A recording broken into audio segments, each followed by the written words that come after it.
Hello everyone! Welcome back to Full Invasion. This is Star Wars versus Droids.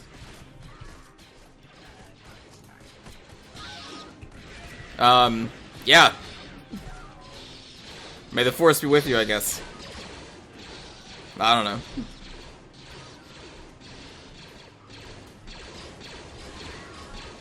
Is that Darth Maul? Oh. Yeah, that looks like him. Oh no! He's better with a lightsaber than that clone trooper. Oh, this is bad. This Sith is just gonna reflect all the shots. You need to do. Oh my god, that person just committed suicide.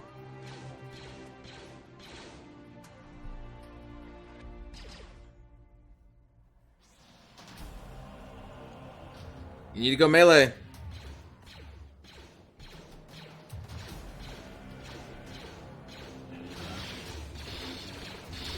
So I'm currently watching an anime.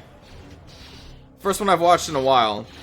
And it's called Re:Zero. I believe that's the name of it. And so I'm gonna kind of spoiler it a little bit. Before I get into the spoiler talk, I'll just say that I do enjoy it so far, up to episode 6, which I think is as far as it's gotten. Maybe episode 7. Maybe it's on episode 7 now. So yeah, it's good. I think it's worth the time to at least check it out.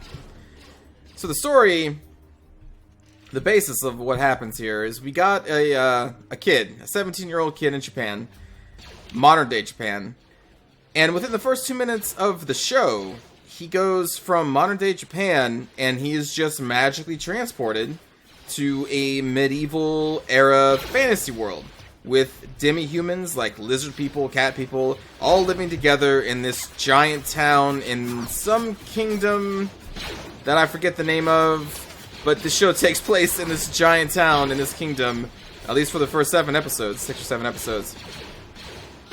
And what's kind of odd is that this character's reaction when they are transported magically to this world is not like, holy shit, what happened?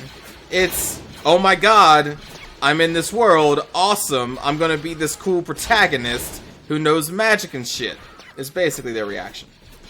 They don't know magic and shit, they're not super strong, they have nothing special about them, they come to find out, they're just a normal person living in this new fantasy world. And it is a little weird how the character is just cool with this, never questions it, doesn't talk about their past, any connections they had in their previous life. You have no idea if this person even has a family or not. It's never brought up. But, you know what, it's okay. And as long as you don't think about it too much, it's okay.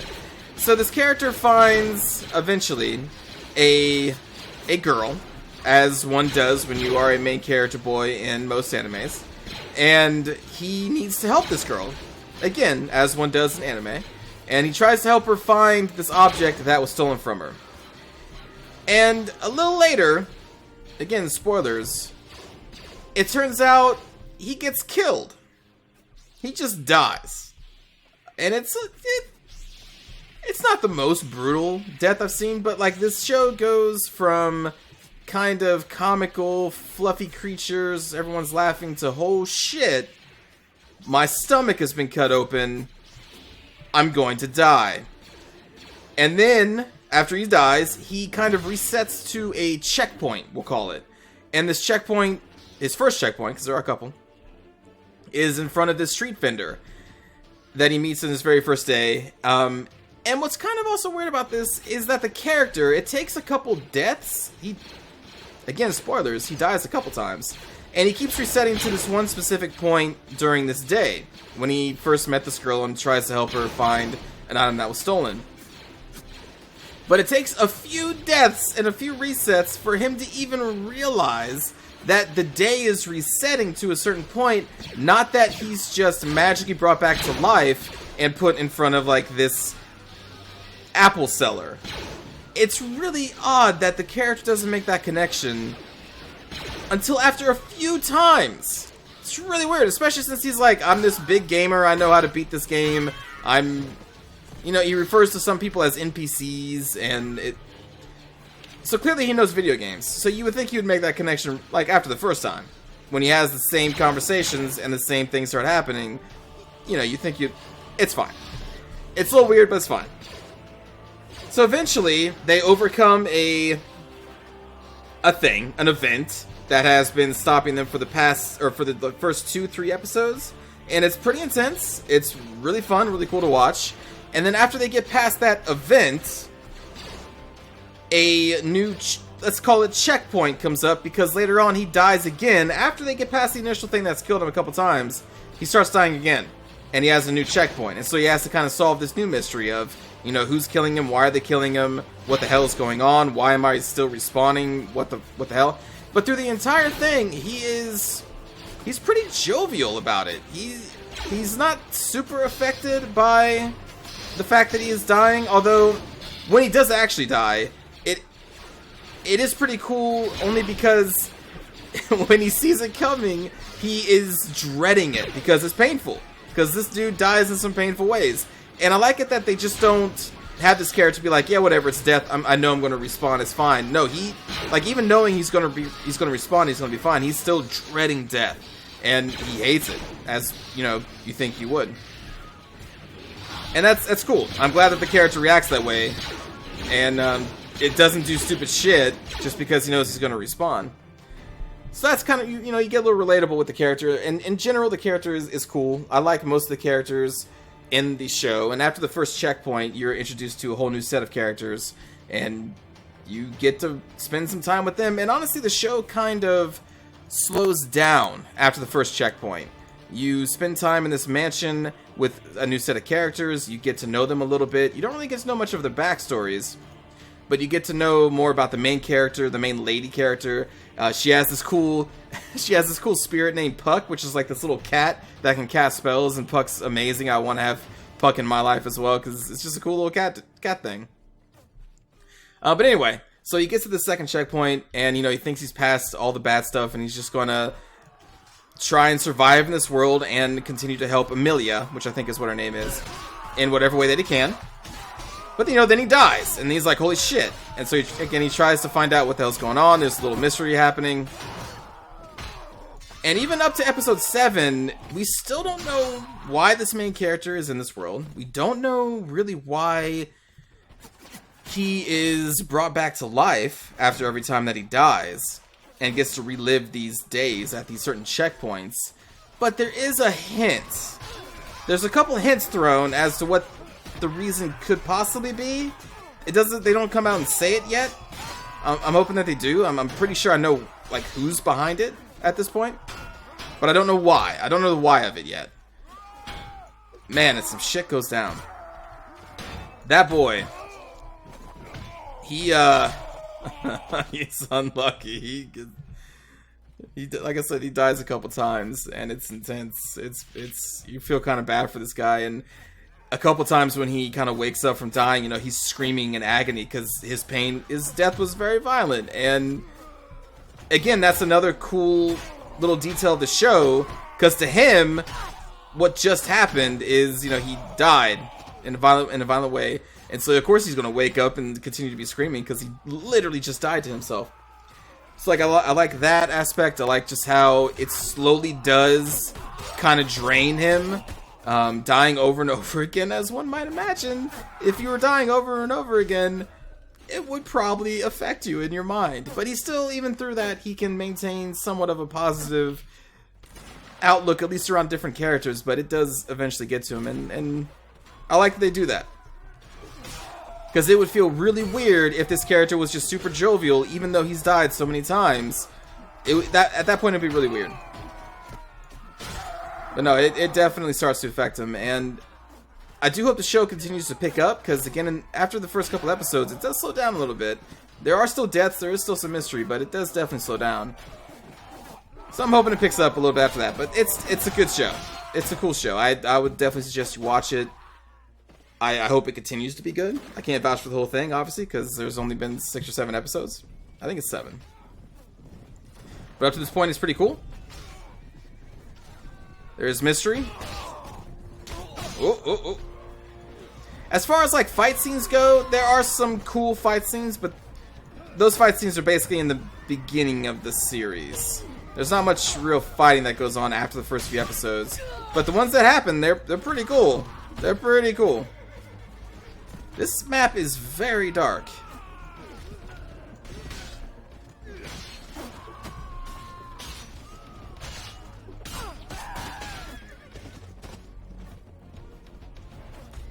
So yeah, the animation is pretty good. I like it. I like the characters. Couple cliches in the series, but hey, you know, it's anime. And I look forward to the rest of the series. I look forward to them revealing what the hell, what force is behind the main character even being there, why he's there. I still don't know why he's there. Like, I can guess. Kinda. Like, again, there's some hints. And you can have your theories. But I want to know for certain why he's there. How he's there. You know. Oh, because there's, well, I won't spoil that part, but again, there are hints as to why he's there, but it's, yeah, you should watch it. ReZero. It's on Crunchyroll. That's where I watch it. I'm sure it's on other streaming sites. People who watch anime probably know of a lot of sites that are free. I'm just saying it's probably on those, one of those many, many sites out there. But if you're a fan of Crunchyroll, it's also on there. And that's it. That's really the only anime I've watched in a long time. And only because a friend suggested it to me, because there's a lot of bad anime out there. There's just a lot. And I just don't really want to sift through it anymore. I just wait for somebody to tell me what's good. Because I've seen a lot of bad ones. A lot of bad ones. Oh, but you know what? Speaking of good animes, though, I don't know why, because this isn't even technically an anime, but I saw a trailer for a new Voltron. Defender of the Universe is going to be coming out by Netflix. I had no idea this was coming out, and so I saw this trailer just the other day. A new Voltron, and what's cool is that it's being done by the core team that did Legend of Korra, including the animation studio that did Legend of Korra, and you can definitely see the animation studio's influence in the trailer of Voltron. It looks really good. The animation looks really good, and since it's a Netflix series, I'm not saying Netflix is perfect, but out of all of the series that I've seen that Netflix has produced, not talking about just series you can watch on Netflix, but the ones that are actually produced by Netflix, most of them have been pretty good. And the ones that I haven't seen, I've always heard good things about. So the fact that Netflix is behind this and producing it, and you get the Legend of Korra team on it, which Legend of Korra is a good show overall. The second season is a little, meh, but overall Korra is a great show. The animation studio, I forget what the studio's called, but they did a great job on Korra. I expect them to do just as good, if not better, on Voltron. And I'm really looking forward to it, because how Netflix releases their shows... Oh, hold on. Is that they just release them in a bundle. So you can immediately just binge watch the entire season whenever it's released. You know, you don't have to wait a week between episodes. And I really like that, because that's how I watch my anime. That's how I watch most shows, really. If I really get into them, I just want to binge watch them. Can I rest here? Okay.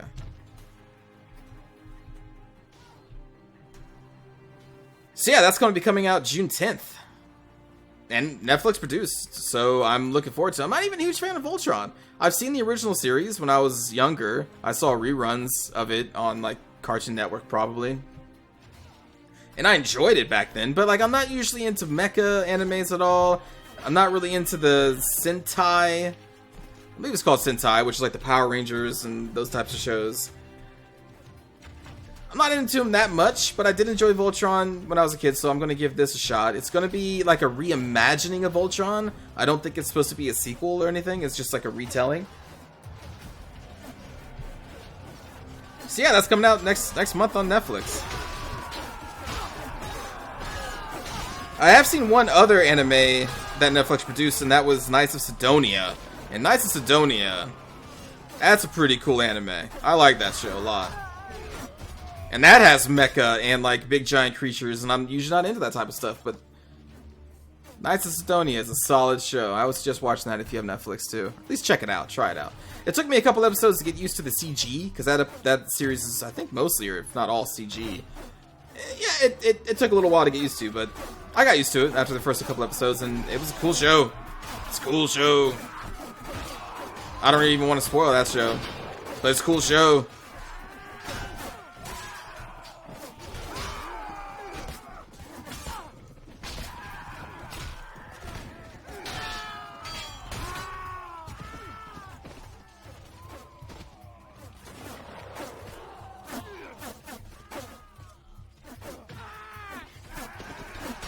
Get crushed.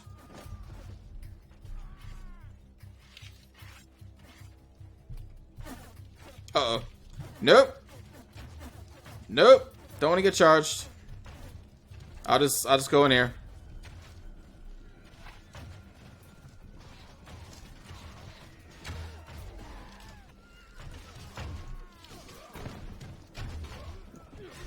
Get out of my house.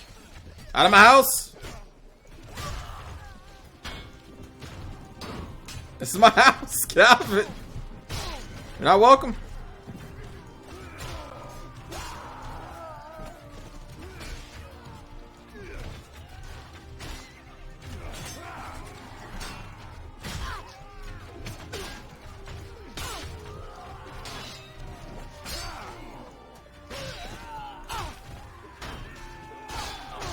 Oh god. Oh no.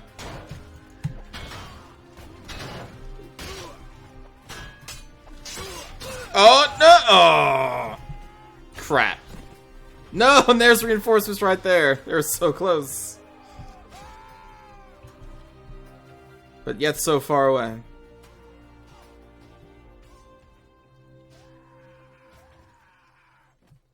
Man. Hey, but we're back.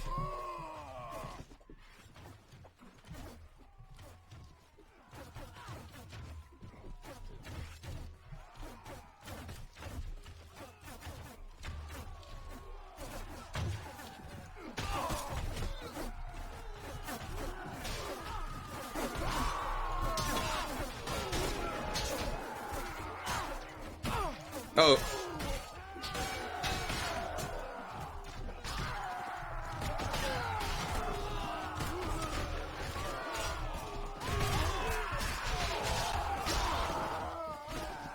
I think this is the first time I even played as the Highlanders in Full Invasion Amber.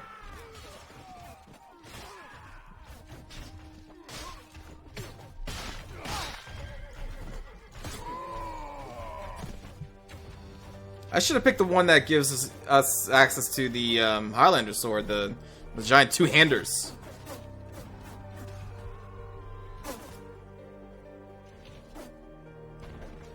Oh well.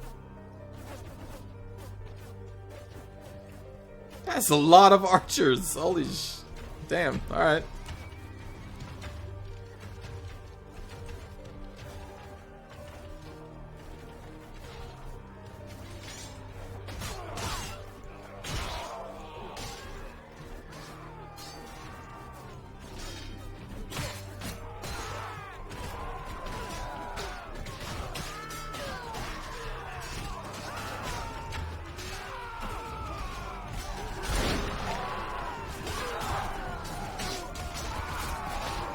Hold them back.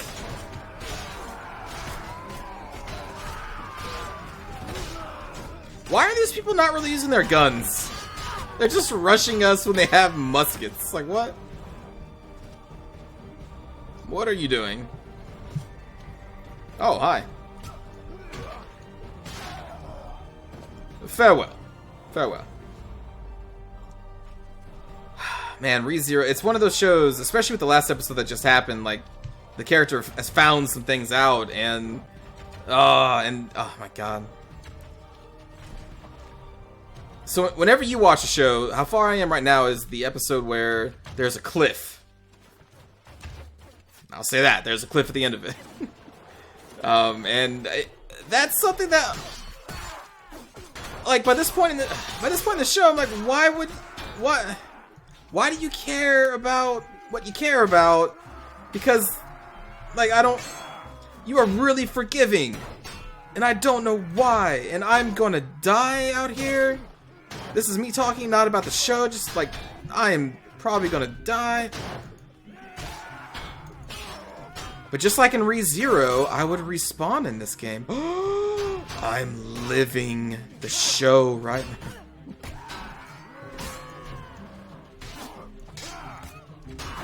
Maybe I won't die. Alright, never mind. I'm probably gonna be okay.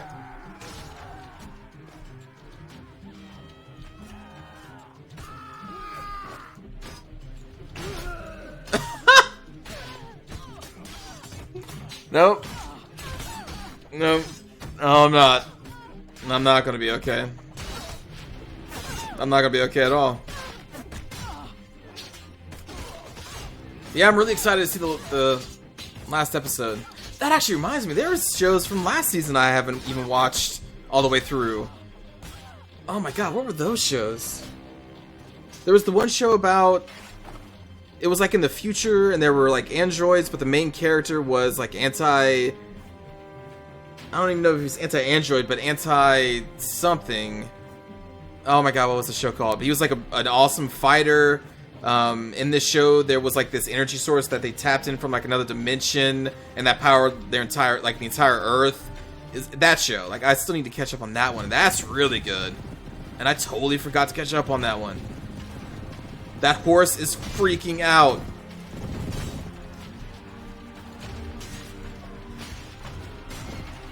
I need to finish watching that.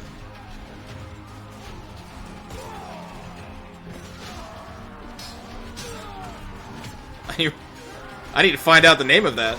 I'm sure I'll know probably by the time you see this, but because I'm gonna probably look it up after this. But that's a cool show. That was a really cool show.